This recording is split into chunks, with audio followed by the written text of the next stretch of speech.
Duck and Percy enjoy their work at the harbour, pulling and pushing trucks full of cargo to and from the quay.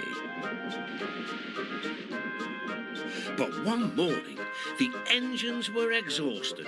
The harbour was busier than ever.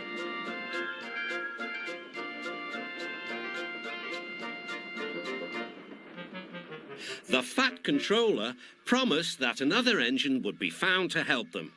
"Huh, it's about time," said Percy. "I ache so much I can hardly get my wheels to move," agreed Duck. They waited for the engine to arrive. It came as a shock when he did.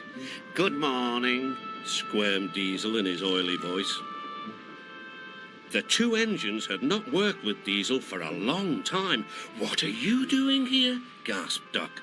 "Your worthy fat, Sir Topham Hatt sent me. I hope you are pleased to see me. I am to shunt some dreadfully tiresome trucks."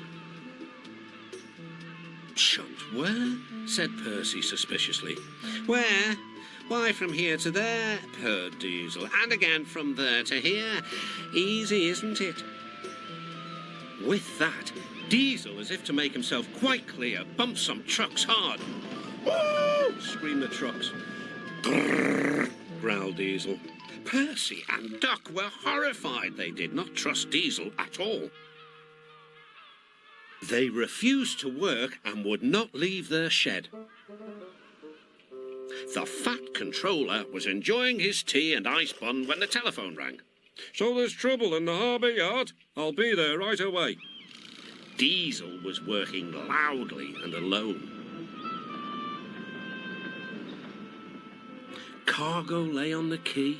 Ships and passengers were delayed. Everyone was complaining about the Fat Controller's railway. Percy and Duck were sulking in their shed. "What's all this?" demanded the Fat Controller. We're on strike, sir," said Percy. "Yes," added Duck. "Beg pardon, sir, but we won't work with Diesel, sir." Then, in a quiet, hurt voice, he added, "You said you'd sent him packing, sir." "I have to give Diesel a second chance. I am trying to help you by bringing Diesel here. Now you must help me. He was the only engine available." Percy and Duck went sadly back to work. Next morning, things were no better. Diesel's driver had not put his brakes on properly, and Diesel started to move. He went bump straight into Percy. Percy had an awful fright. "Wake up there, Percy," scowled Diesel. "You have work to do." He didn't even say he was sorry to Percy. Later, Diesel bumped the truck so hard that the loads went everywhere. "What will the Fat Controller say?" gasped Percy. "He won't like it," said Duck. "So who's going to tell him, I wonder?" said Diesel. "Two little goody-goody telltales like you, I suppose."